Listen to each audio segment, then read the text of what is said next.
As you find your seats, I want to welcome you to the Amigos de Chicharron.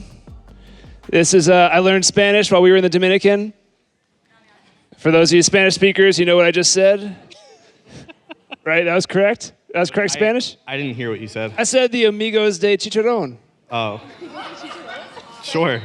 Yeah. Okay, cool. Yeah, so if you haven't been around recently, 2 weeks ago, we sent a team of young adults to the Dominican Republic to join Mission of Hope in ministering to Haitians and Dominicans in the Dominican Republic. This isn't our whole team. We're missing a few people. We'll explain why for at least one of them in a little bit, but this is obviously the best part of the team. So give it up for these guys up here. When we were in the DR, we learned poetry from Corey, and Corey's right there. And so we snap now rather than clapping. So that's a poet thing. Yeah, there you go. Very nice. Sonos de dedos. What are you saying? Is that sound of the fingers? Come on, Spanish people. I'm the only one. It's probably not correct. Sorry, Cindy.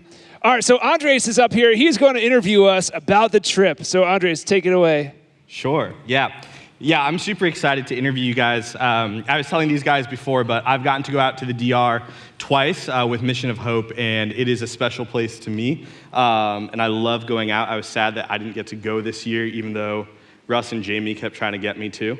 But guys, I think a lot of the people sitting here, right, have maybe never been on a missions trip, especially an international missions trip.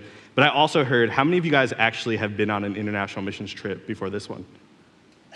None of you? Just Jaime. Just Jamie. So why did you guys choose to go on an international missions trip? What was kind of pulling you? What made you want to go?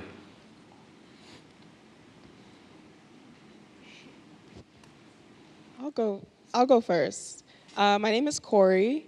So I decided to go on the trip, when they first, let me speak to you. When they first announced it earlier this year, I think, I had just prayed about it just because I had been wanting to go on a missions trip in general. It didn't have to be international, but I specifically prayed about this one because my mom has gone on this trip with the morning service at least 5 times now.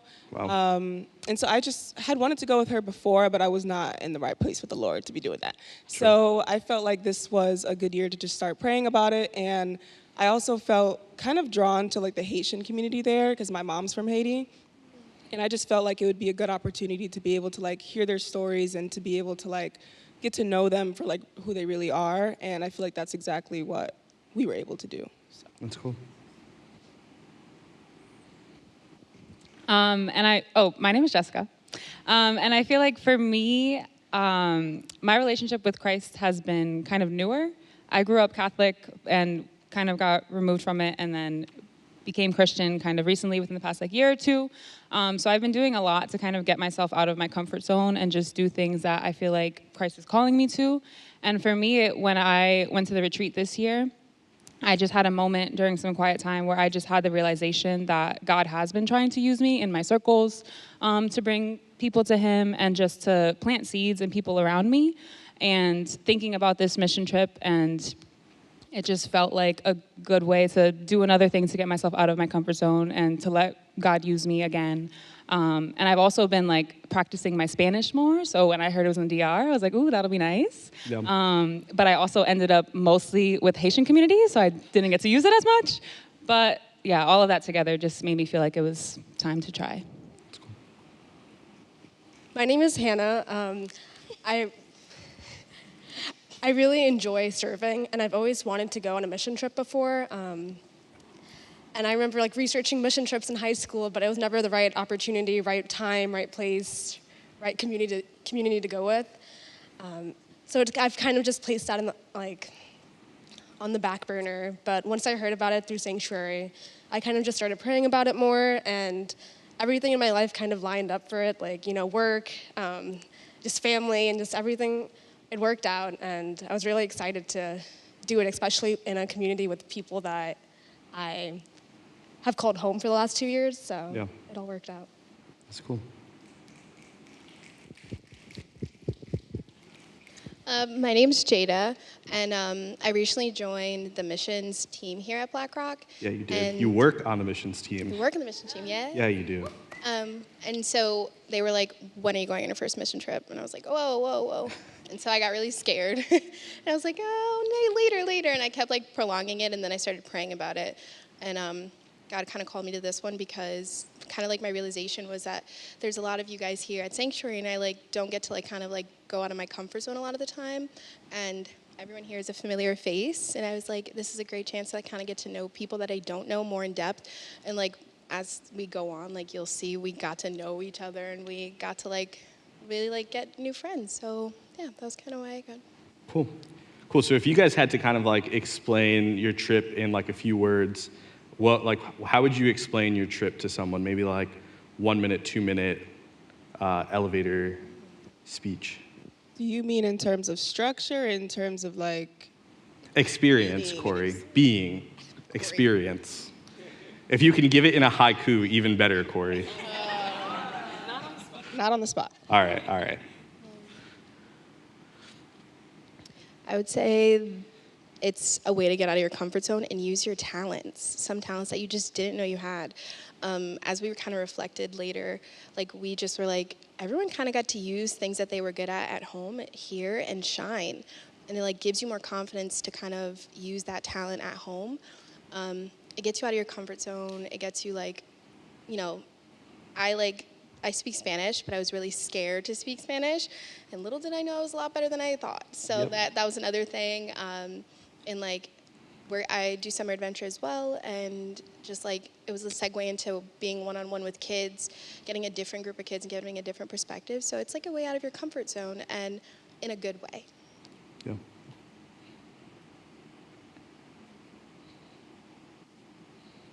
You haven't answered, Russell. What was the question? Just one more time. If you could explain your experience in just a few words, See. being out there. Yeah.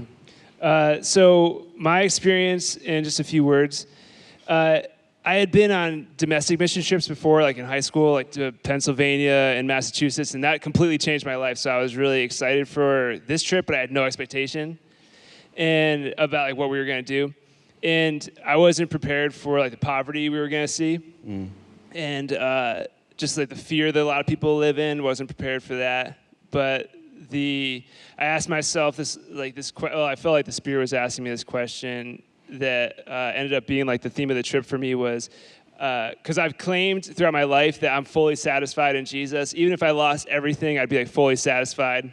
I'm good. But after seeing the situation that these people lived in, and also like the believers in this situation, I was like, man, am I fully satisfied in Jesus? Because like, if we switch places, me and these people that we met, you'll see pictures of them in a little bit, but like, if I was exactly who I am right now, and we just swapped places, and I brought my family with me, like, would I be saying I was fully satisfied in Jesus? And that was like really rough for me. I cried a lot, and it was a really moving trip in general for me.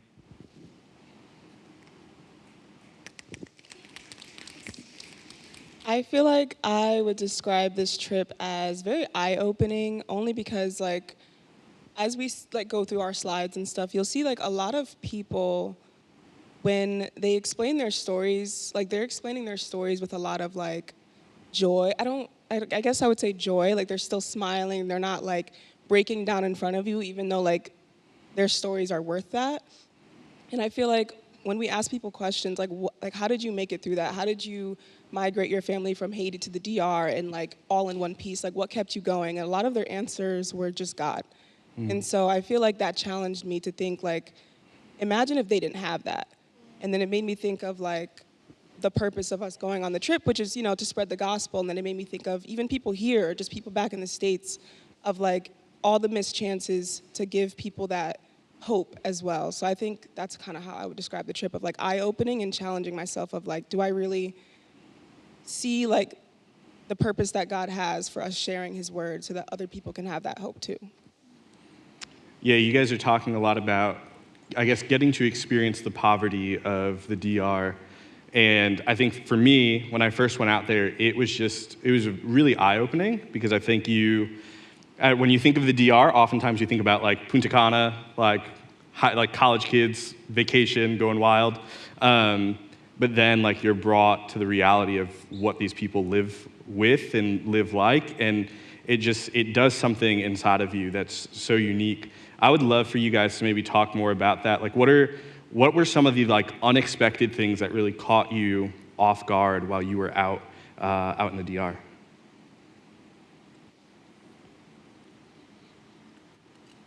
Definitely a lot more of like how simple they had to live there. I was also one of those college kids who went to Punta Cana a few years ago, and like had a great time, beautiful island, beautiful beaches, and definitely going to Jarabacoa where we were. It was very different, and even just like different rules we had to follow, because when I went to Punta Cana, like everything felt very normal. Like I was doing all the things that I could do here, but like in the bathrooms, for example, in Jarabacoa, we couldn't flush our toilet paper. Like we had to put it in a trash bin. Yeah. And it's the same island and they have the same sewer system, but when Americans are coming to Punta Cana and bring all this money, they don't make them follow those same rules that the normal people who are living there day to day have to follow. So I think just like that difference of how different people have to experience the island was definitely something that I didn't know I was gonna have to follow a few more rules in that way. I would say another thing that I didn't expect was just the kindness and hospitality that we were met with. It was really cool. Like we just kind of walked up. I think we're going to talk about this later in SMT, but we walked up to people's homes and they invited us in. They talked to us about their lives, just their personal stories, their struggles and everything. And they're like pulling chairs from like every corner of their home so that you have a place to sit down. And they just treated us with like such kindness, and they're treating us as if they've known us for years. And I think it's just a different culture than here. Like here, you can't really walk up to someone's home and knock on their door and say, how many people do you have living here? Like, what's your backstory or things like that. So that was something unexpected, but it was a pleasant surprise. Yeah, and it's wild too. I remember when we were out there, like, we were at a house and they literally, like, they sent the kids out. Like, they don't have money, like, they're not wealthy, but they sent their kids out to go buy us, like, Coke and, like Coca-Cola, buy us crackers so that we could eat with them. And it was just like, who does that? Somebody knocks on my door, I'm hiding. I'm not answering the door. But they were so welcoming and kind. It's really unique.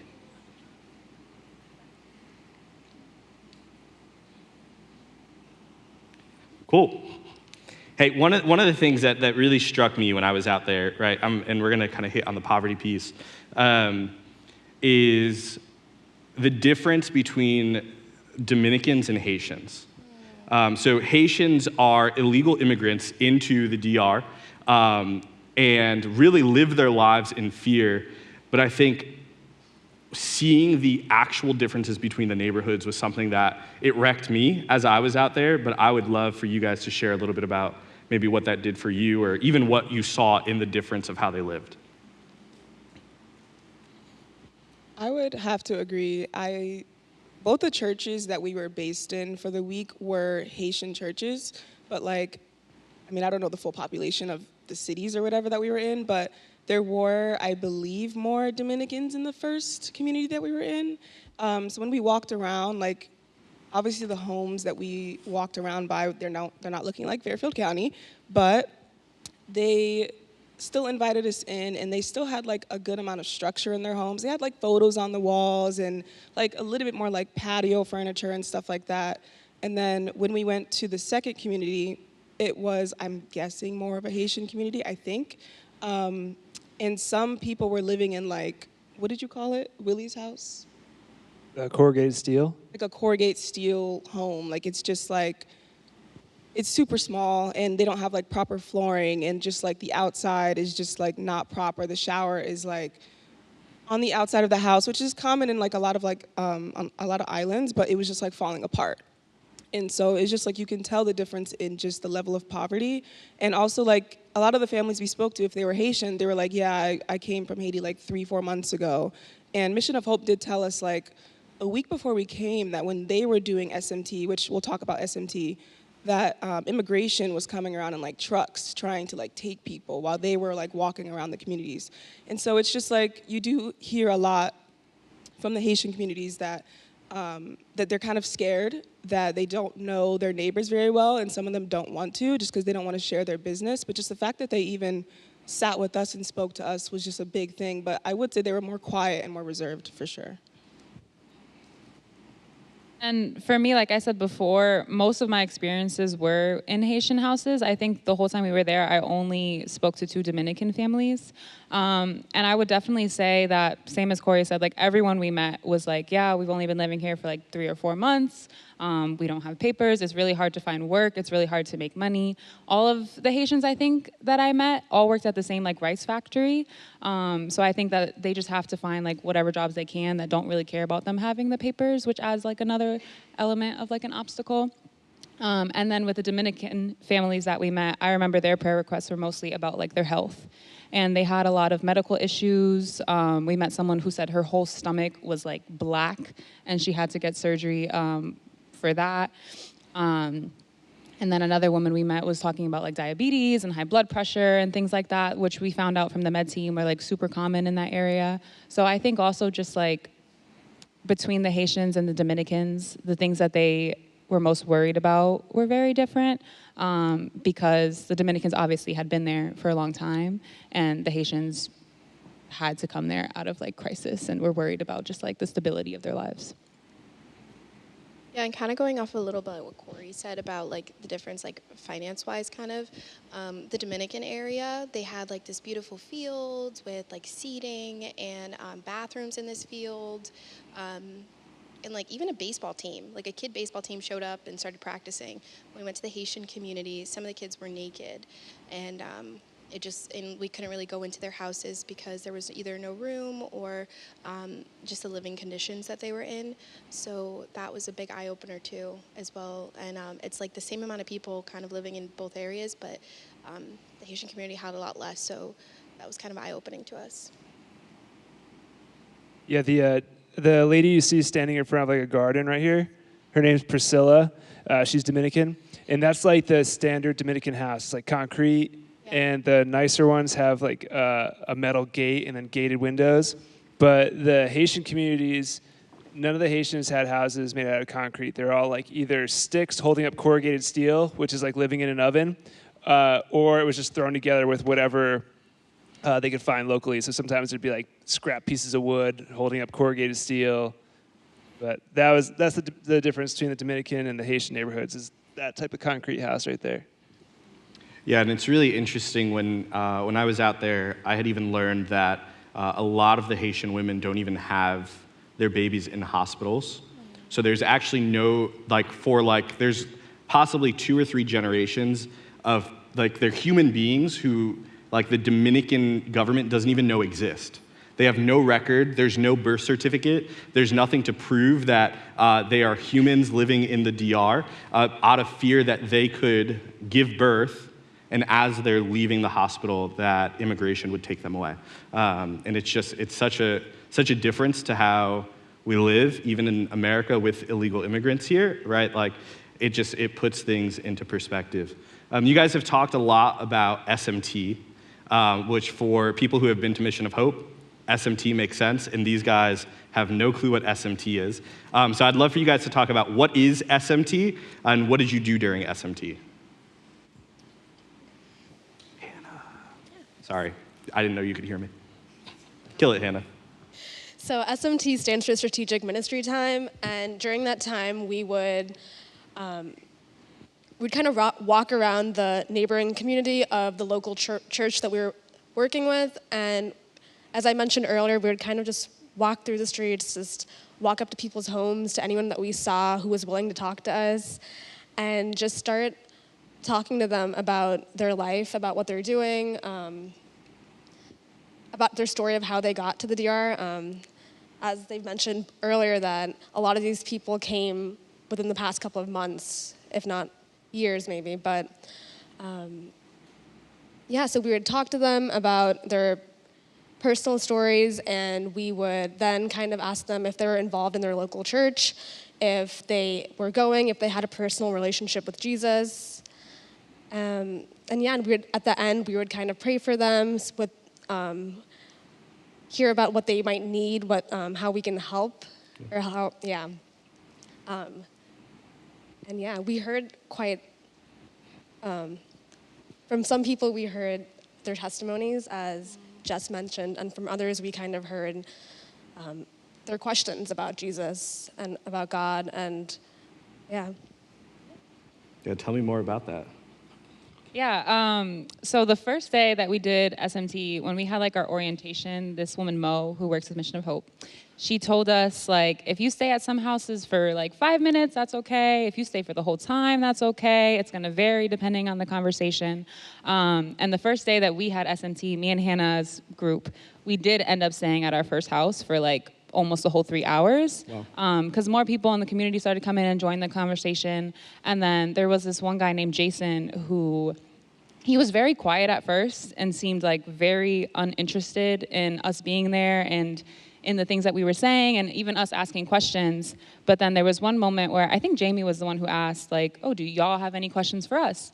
And then that's when Jason jumped in and he asked us, I think his first question was like, what if you're someone who does good things your whole life and you try to be a good person, but you don't believe in Jesus?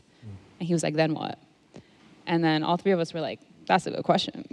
That's a good question. And then Jamie kind of took the lead on that, answered that, told him kind of like his opinion on it. And then he hit us with another question that I don't remember off the top of my head, but he was just asking us a lot of questions, and you can tell that he's been thinking about kind of like his faith.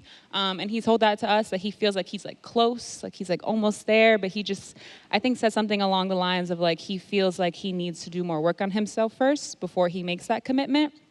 And then that's when I shared kind of some of my testimony with him, where I had felt that way for a long time, but just decided, like, you know, I'm never gonna be perfect. So if I keep waiting for that day, then I'll never be able to make that commitment. But like just making that commitment every day to try to be better is all that we can do.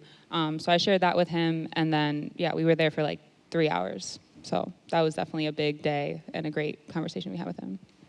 Yeah, that was something I really noticed in the community as well. Like, in the DR, a lot of the time, they think you have to come clean to the Lord. And that was just something reoccurring in every house, especially with a lot of the younger adults or mothers and that were like 20. They were just like, I'm not ready to give up everything for the Lord yet, or, you know, I'm not clean yet. I'm not ready to like confess anything yet. And it was just very different than here, where we're like, come as you are.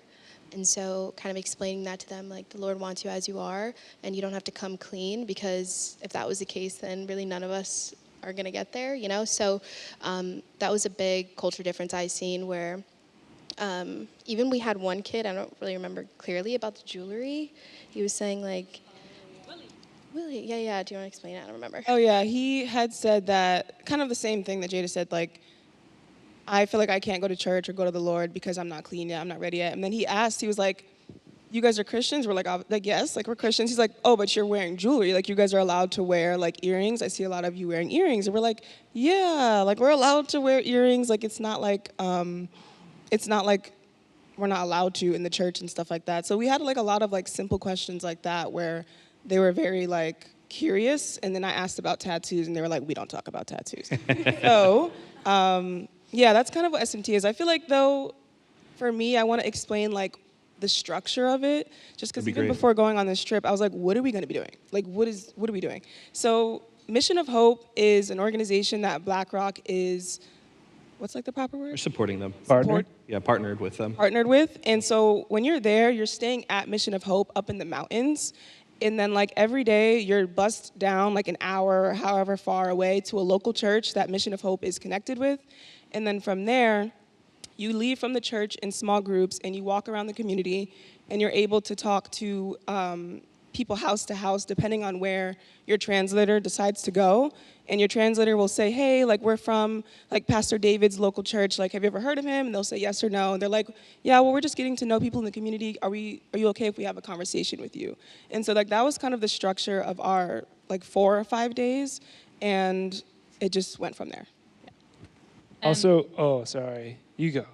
Okay. I also just want to add that, like, yes, part of the SMT time was like us learning their stories, but also to learn their needs so that we could tell that to the churches so that the churches can be the source of the resources to help them. Because it's one thing to just like hear they're in poverty and they're having a hard time getting food, having a hard time getting a job, but it's another thing to connect them with a local resource that can help them, because we're only there for a week, but the churches are there forever, hopefully. Yeah, that's good. That was a big thing that Mission of Hope wanted us to like instill, is that if we see that someone has a need, we can't just give it to them. We can't give them money. We can't just give them food. They want us to like almost make a mental note or write it down like, oh, this house needs this thing, so that Mission of Hope can provide it to the church and the church can provide it to the people, because they want the local people to be connected to their local church, not some American organization up an hour away. So that was a very big thing for them that we had to do. Scroll back to the past slide, because we're not ready to go to that next part yet. So for SMT also, for some of the Haitian communities that we were walking around in, we were the first Americans they've ever met. They'd only been in the country for 4 months, and the only reason why they were really interested in talking to us is because we don't look like we're from immigration. And obviously we don't even speak the language, so like it was obvious we weren't trying to scoop them up or anything. So they were willing to talk to us, but they were really sketched out by us at the same time. But the cool thing is we knew we were just step one for Mission of Hope. Now Mission of Hope's gonna know that they're there. And so we just laid a nice groundwork. We got to know them. We got to know their name. We were friendly with them. And then, so the next time when Mission of Hope sends another team there, they'll be also more welcoming to the next group. And so just like starting the conversation about Jesus, we're just one step in a many-step process to reaching these people. And something that Mission of Hope does is also they send out med teams. And it's doctors, med students, and they do these clinics. And the government sends out med clinics too, but no one goes because they're worried about the government. And so, but they say like, oh, when you guys come through, everybody goes. That's where they get all their medicines, where they get all their like checkups and stuff done. So it's cool to be a part of providing that as well. And they won't know about it unless we tell them about it. The other thing we did was when we were walking around talking to some people, like the people at this far side over here, there's like a whole family, there's like a whole bunch of cousins hanging out. We met them, and we're like, we're running a kids club later today. Send the little kids. We'll like play with them, have a really good time. And that's what's on the next slide. So you go to the next slide now. Yeah, so talk to me about kids camp. What did you guys do? What was it like? Jamie's... He's paralyzed. Paralyzed. From the waist down. Good to know, good to know. But yeah, talk more about that. What was that like? It was hot. This bottom left picture, if you recognize that guy, that's me. My hands are up because we're playing basketball in a room that is so small. There's 120 kids in this room. Corrugated steel roof that you can see, and no wind. The fans were a lie. It was so hot in this room. My like clothes were hurting my skin because I was so soaked. I kept getting so sweaty. They were taking pictures of me just to prove I was that sweaty. It was a crazy. I've never been that hot in my life. And so we like have all these kids all over the place. Jess is doing crafts up there. I'm trying to play basketball right now in this room full of kids. It's impossible. We jump roped, more crafts, and then we did a skit, and that was Kids Club. But now you guys talk about it. Well, he kind of covered it. We just, we went back to the church that we started our days in. The first kind of like, I would say hour maybe was more unstructured. We were doing coloring and things, like me and that other girl named Jessie there. We bonded over our names. I was dancing with a lot of kids. Just like whatever we like to do, there's probably a kid who liked to do the same thing. So just connecting with the kids, same thing you would with kids here. Language barrier wasn't too much of an issue. This is where my Spanish got to shine. In both of the churches, there was some Spanish, so I did get to use it. But yeah, just like having fun with them. And then yeah, the second half was more of the structured time where we would either do a skit where we did a story about the paralyzed man and his 4 faithful friends who came to help him out, and Jesus cured his paralyzed state because of his friends' faith in him. So we just told that story twice. And then the other group we were there with called World Race, they would do like a song that had like a dance to it. So just like fun for the first half and then fun plus Jesus for the second half. Who is Jesus? It changed a couple times, right? Jesus was one of the world racers. He had like 3 lines and he kept messing it up. Every time. Every And single time. like we're doing it, like you like say a line and then you got to get translated. It's like you're saying the wrong line. Just anyways, that was frustrating for me. Sorry. I was just the narrator. Cool. You guys have any other stories? Maybe just one story that might have stuck out from kids camp? It's okay if not. I have one story that I wish I had a picture with him, but I think it was on Jamie's phone, so we don't have it. But on our first day of SMT, we met a kid. He was 18. His name was Michael. And we only had maybe 10 minutes with him because this was also the day where we had that really long conversation. And in those 10 minutes, we learned that he wanted to be a rapper. And that his favorite rapper was 50 Cent, and that when he's with his friends, like he can never stop rapping. So we wanted him to rap for us that day, but he was too shy. We came back the next day, and we brought more people. And then we said, okay, now's your time to shine. But he didn't rap for us. He did play his song for us, and his song was really good. If any of y'all want to hear it after, I will definitely play it for you. I want to get his numbers up. But at Kids Camp, he came because we invited him again. And he was on his phone for a lot of it, but he did kind of interact with us here and there. And then by the end of it, I got him to make a TikTok with me, which I don't use TikTok. I don't do the dances. I don't do none of that. But I just felt like, because he was so shy, I kind of wanted to get him out his comfort zone. So that was fun. And that was just I'll never forget Michael. If we want to see the TikTok, how does one see it? Also I've seen it. After this. You've seen it? Yeah. I don't know who showed it to me, but I've seen it. Good. Corey It's showed really it to good. me. Well, I guess come to me or Corey. So this next part is going to be really short, but it's honestly the part that I'm most jealous about on your trip. So I've been out to the DR twice, 3 times, and I've never gotten the privileges that you got, all because you asked. But Devin, can you go to the next slide? Asking you sure about Steve? We didn't ask. We peer pressured. Yeah, I heard there was a lot of peer pressuring. Mission of Hope might make rules against you, but you guys had some 100%. amazing food that was not on base. How was the food? Tell us about it. Do you want to talk about it, Russ? Yeah, We already Russ. talked. Yeah, I know no, you this go. was Peer mostly pressure. Jaime, but you guys ate too. So basically every day after doing SMT and Kids Club, it's kind of like a long day. And then on our way back every single day, and on our way there in the morning at 8 a.m., Jamie and Russ pestered our translator and our driver to stop for street food after. So every day, Monday, all the way to Friday or Thursday, we stop for something new. So we have Sunday, no. We just got a lot of food. Yeah, just and gotta- up in All right, that go through the top list. left, Yeah, go through the list. Yeah, the top left picture where you see us all sitting around the table, the beautiful man in the middle, his name is Sylvester, but we called him Rocky. He's our driver. And he was our driver he was the one who made the schedule for us. Day one after. Food tour.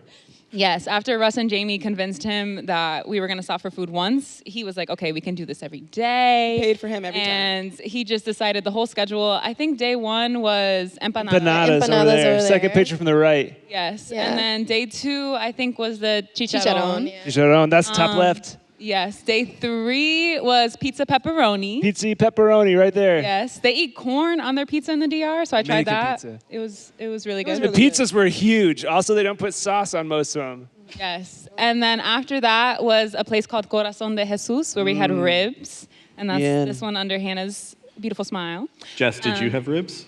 So yeah, if y'all know me, I am technically vegetarian, but when I was in the DR, I did eat meat. So. Amen. Praise the Lord. The Lord does miracles in the DR, folks.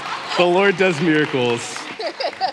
Then we went to some fancy cafe on the last day for a celebration, and they have this tostado that's they called it Toyosa. It's the one that was pouring cheese over. They give you gloves to eat it. It was the greatest highlight. Well, it wasn't the highlight of my trip, but it was up there.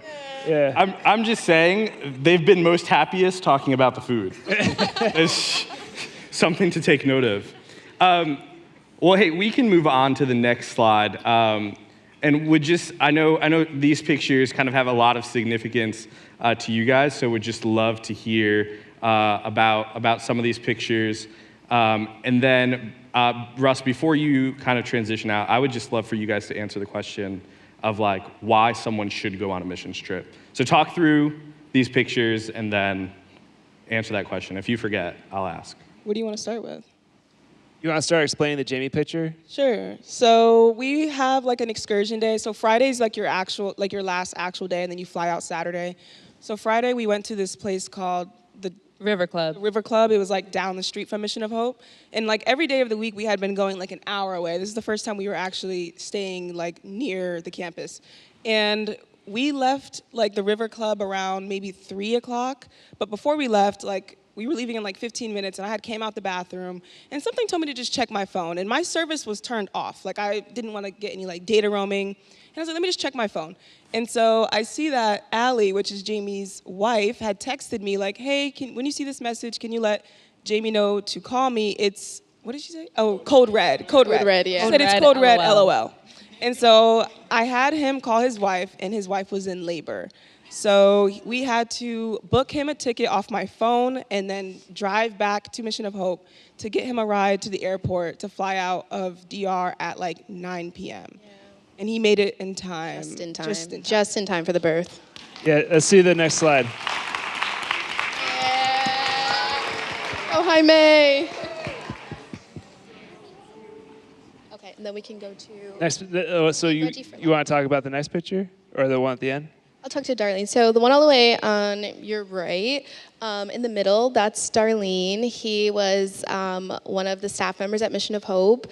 He was a saint. He like ran everything. And this just kind of represents like all the people we met. So there was a lot of interns there, and the interns kind of like guide you throughout your whole trip, and they're kind of like your go-tos. And they just have a heart for serving that like you can't find everywhere. Like they were such a blessing to us. We also like how friendly they were. They were willing to like actually give us their numbers and their social media, and were interested in staying friends. They liked our haikus and our snapping, and they thought we were so cool. But it was just to represent like how many friends we made with the staff, and it was just so heartwarming to know that they were so grateful for us, but we were so grateful for them at the same time. Yeah, and that was Starling, and he was great. We definitely pushed the interns out of their comfort zone, too. 100%. We kept trying to break the rules, and they were like, no. And then, yes, that was cool. Russ wanted to get a ride on somebody's motos so bad Motos. to break the rules of Mission of Hope. But They pulled out the actual rule book and told him he couldn't do to it. tell me I couldn't ride on a But you can't motorcycle. ride motos. Yeah, and then, I think you guys should, because you guys. Okay, so Reggie. This third picture here, the man in the back, that is Reggie, who we met on our last night at Mission of Hope, and I think was really just a beautiful sign at the end of it of like the reminder of it all being worth it the whole week. So we met Reggie because the whole week, me and the guy on the right, we're talking about playing pickleball, and we ended up at the pickleball court.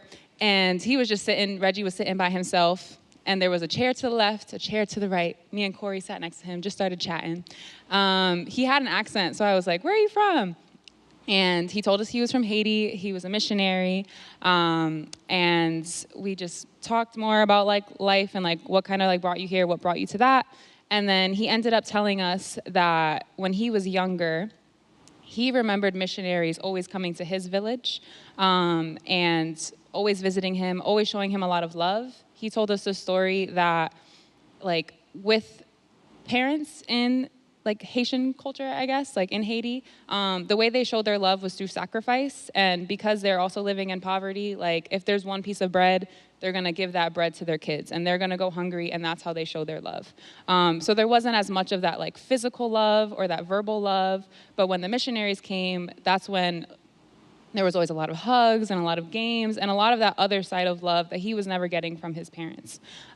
So he said that when he experienced that love from the missionaries, it made him kind of want the love that they had, and also understanding the source of their love being from their God. So he was like, you know, I see the love that they have. I want the love from their God that they have too. And then the moment where me and Corey were like, oh my goodness, was he told us the day that he was saved was one day when some missionaries came and just did a skit. And they just did like a little story about Jesus, and then at the end, they asked him a question about like, oh, who wants to follow Jesus now? And he said, me, and then he really did. And fast forward all these years later, like he's a missionary, part-time. When we were there, he left on Wednesday. He already went back yesterday. Like he goes there all the time. He wants to be a full-time missionary, like just completely devoting his whole entire life to Jesus and spreading the gospel and spreading the love that he found through missionaries to other young people. So it was just really, I think, a nice reminder of, yes, that week we might have just been playing games with kids. We might have just been doing skits. It might have felt silly, but for kids like Reggie, it could be planting that seed that later is going to grow into something where it's going to spread even more. So yeah, I think meeting Reggie was one of my biggest highlights and also just made the whole trip feel worth it. And I feel like, too, just hearing everything he had to say, I had asked him a question. I said, like, how do you wake up every day? Because he said he does it part-time, but from how he describes it, that's a full-time thing. So I asked him, like, how do you wake up every day and, like, give your life to the Lord in that way, doing mission work? Because I was only doing it for, like, 5 days. And it can be, like, kind of exhausting, like, physically. And so I asked him, like, how do you do that? And he goes, well, for me, it's not a sacrifice. He said, this is what I know that the Lord wants me to do. Ever since he heard the missionaries speaking and he gave his life to Christ over, I think it was the story of Shadrach, Meshach, and Abednego. That's what he said. He said ever since that moment, he knew that this is what the Lord wanted for him. So it's not a sacrifice waking up every day and spending time with kids and like teaching the families how to have like clean water and like traveling back and forth every 2 weeks from the DR to Haiti. And even though it's dangerous, he does it every single time. And so I feel like that was also encouraging just to know like, if the Lord were to call me to be a full-time missionary, or even if it's just like mission work every year, like internationally, it's not a sacrifice, but I just know it's something that the Lord is calling us all to do in some way, shape, or form. So I feel like that was also encouraging to hear the night before we flew out to come back to like our usual environment. So, and kind of like going off of that, I know that kind of like reminded me at the end of the trip to like always leave your yes on the table.